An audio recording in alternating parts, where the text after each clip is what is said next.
Wal khamisu tawi kang nomor 5 iku ar-ruku'u ruku'. Yang kelima ini adalah ruku'. Wa aqallu fardhihi utawi paling sedikitnya keharusannya ruku'. Ya, minimal ruku' itu bagaimana posisinya? Liko imin kedhe wong kang ngadeg, qadirin kang mampu, ala ruku' ing atase ruku', mu'tadilil khilqati wong kang sempurna orang yang sempurna, maksudnya orang yang normal tubuhnya, tidak ada cacat, ya biasa. Salimin kang selamat, yadaihi kedua tangannya wong, warukbataihi lan kedua dengkule wong. Warukbataihi dan kedua lututnya orang. Jadi normalnya orang melakukan ruku itu kedua tangannya menyentuh kedua lutut. Jadi ya ini, jadi kedua tangannya menyentuh lutut, posisinya seperti itu. Ayyan haniya iku ayyan haniya yen to bungkuk bi ghairi inkhinasin kelawan tanpa mengangkat pantatnya, qadra bulugin kira-kirane sampai rohataihi telapak tangane wong. Jadi bungkuknya itu bukan sekedar pantatnya saja yang diangkat, tapi ya badannya ikut bungkuk. Rukbataihi kedua lututnya orang. Jadi menyentuh kedua lutut. Lau arada lamun ngarepake sapa wong wat'ahuma ing meletakkan kedua telapak tangannya wong alaihima ing atase kedua lutut. Fa illam yaqdir mongko lamun ora mampu ala hadza ruku ing atase iki ruku inhana mongko ruku sapa wong maqduruhu semampunya au ma'a lan isyarat sapa wong bitorfihi kelawan pandangan atau matanya orang. Nah, kalau memang tidak mampu rukuk seperti biasanya, ya pakai isyarat. Kalau misalnya sholatnya sambil duduk, ya berarti rukuknya bungkuk sedikit, seperti ya bungkuk sedikit itu sebagai rukuk, bungkuk agak lebih sebagai sujud. Kalau tidak mampu ya pakai isyarat mata, gini-gini pakai isyarat mata juga boleh. Nah ini bagi orang yang tidak mampu. Tapi kalau kita mampu, masih mampu melaksanakan sholat, gerakan-gerakan sholat seperti biasa, ya kita usahakan seperti biasa. Dan juga tidak usah memaksakan diri. Tidak bisa sujud, kesulitan sujud. Biasanya kesulitannya itu ketika bangkit dari mau berdiri, merasa biasanya kesulitan, dipaksakan diri untuk sujud. Akhirnya ketika berdiri kesulitan akhirnya geblak, kan repot juga. Ya kalau merasa sudah kesulitan ya duduk atau sholat sambil duduk tidak apa-apa, ya dikira-kira sendiri kondisinya. Wa akmalur ruku'i utawi paling sempurnane ruku' iku taswiyatur raki'i meratakannya orang yang ruku' dhuhrahu ing gegere wong. Nah, jadi posisi ruku' yang ideal itu punggungnya ini sejajar. Lurus, punggungnya lurus, wa unuqahu lan lehernya wong. Lehernya juga lurus. Jadi tidak boleh rukuk kemudian kepalanya dangak gini, tidak. Jadi rukuk kepalanya tetap pandangannya ke bawah. Jadi posisi geger dengan kepala ini jadinya lurus.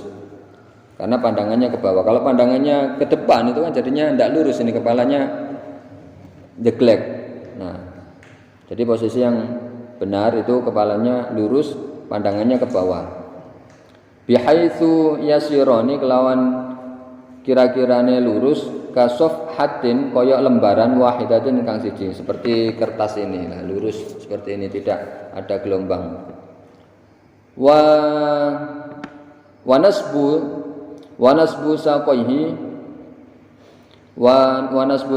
lan menegakkan betis, betisnya diluruskan. Jadi tidak betis dengkul ini lurus, tidak nekuk nggih, tidak nekuk. Wa akhadhalan meletakkan rukbataihi ing kedua lututnya wong biyadahi kelawan dua tangane wong. Jadi meletakkan dua tangan di atas kedua lutut. Itu posisi ruku'. Jadi lurus, tangannya juga lurus, punggungnya lurus. Wasadisu tawi kang nomor 6 iku atumakninatu tumakninah. Nah, tumakninah di dalam salat itu juga termasuk rukun. Dalam mazhab Syafi'i ini tumakninah disendirikan. Jadi rukuk sendiri, tumakninah sendiri. Nah, dan juga ini juga termasuk menjadi rukun. Tumakninah itu apa? Wahia utawi tumakninah iku sukunun meneng ba'da harokatin sakwise bergerak. Diam setelah bergerak itu adalah tumakninah. Kita dari posisi berdiri ke rukuk diam. Nah, setelah bergerak kan ada diamnya. Nah, itu diamnya itu adalah tumakninah. Kemudian baru bergerak lagi melanjutkan gerakan yang lainnya. Nah, kalau tidak diam cuman mentul kayak gini, ya itu namanya belum diam itu. Ya, itu belum tumakninah. Fihi ing dalam rukuk. Ai ar-ruku' rukuk wal musannifu tawi pengarang kitab iku yaj'alu menjadikan sapa pengarang kitab at-tumakninata ing tumakninah ini fil arkani ing dalam pira-pira rukun. Ruknan hale dadi rukun mustaqillan kang berdiri sendiri.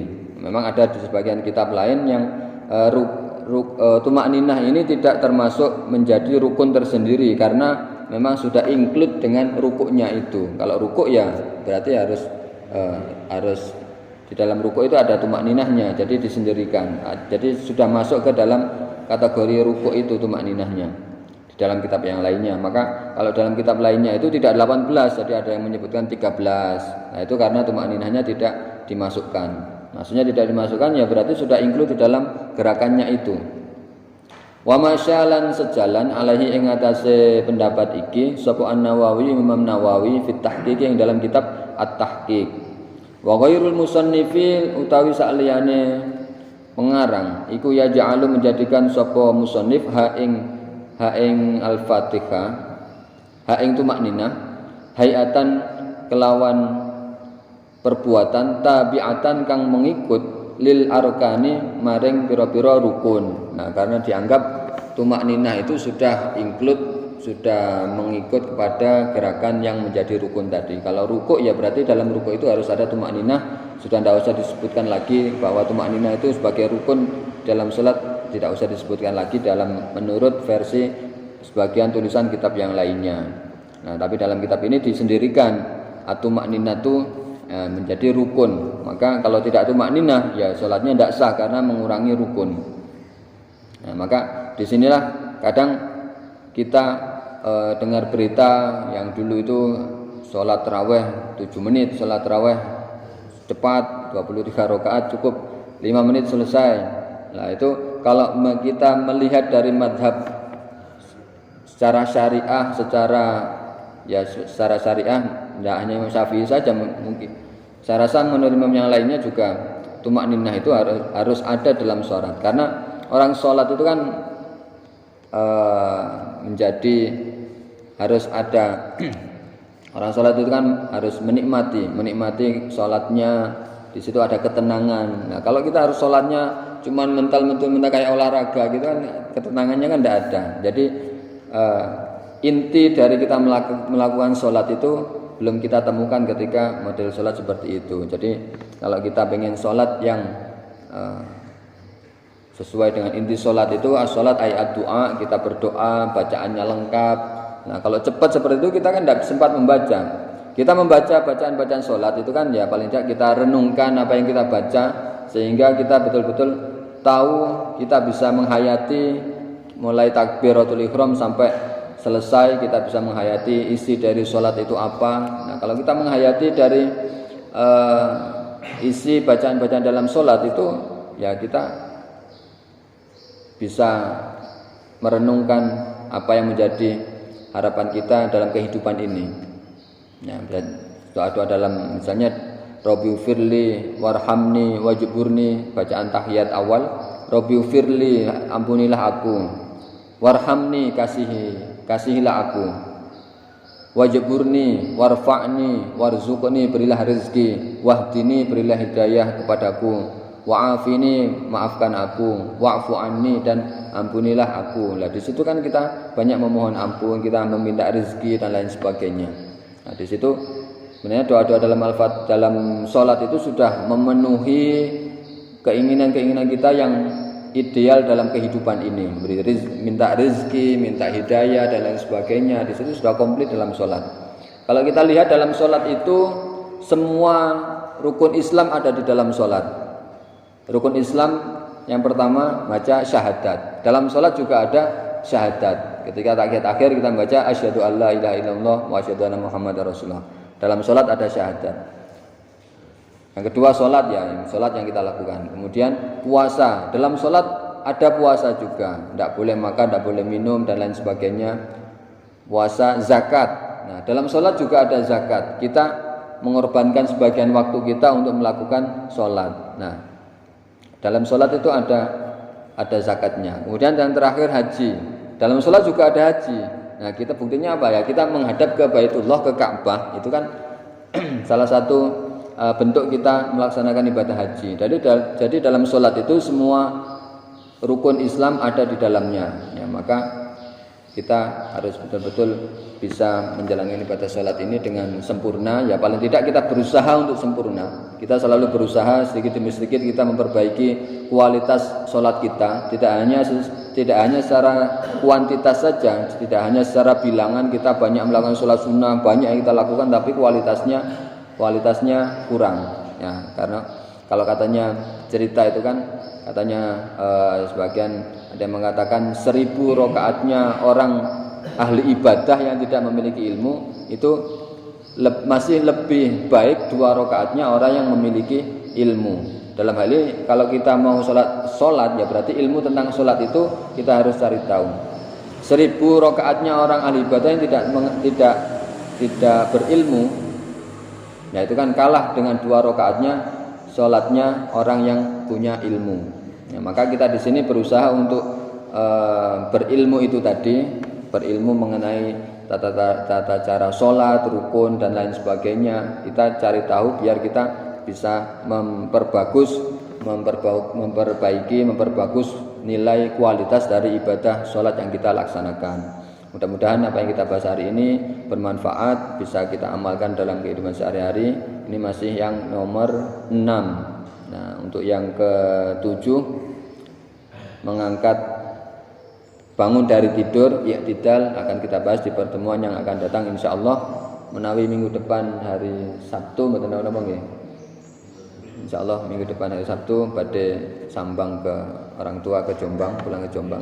Insyaallah minggu depan kita laksanakan hari Sabtu. Mudah-mudahan bermanfaat. Kita akhiri dengan hamdalah dan doa alhamdulillahirabbil alamin. Rabbi fa'fa'na bi barakatihim wahdinal husna bi hurmatihim wa amitna fi tariqatihim wa mu'afatihim minal fitani. Rabbi fa'fa'na bi barakatihim wahdinal husna bihurmatihim wa amitna fi tariqatihim wa mu'afatihim minal fitani. Rabbi fa'fa'na bi barakatihim wahdinal husna bihurmatihim wa amitna fi tariqatihim wa mu'afatihim minal fitani. Bismillahirrahmanirrahim. Allahumma inni astaudi'uka ma 'allamtanihi farduduhu ilayya 'inda hajati ilayhi wa la tunsinihi ya rabbal alamin. Walhamdulillahi rabbil alamin. Terima kasih, mohon maaf. Wassalamualaikum warahmatullahi wabarakatuh.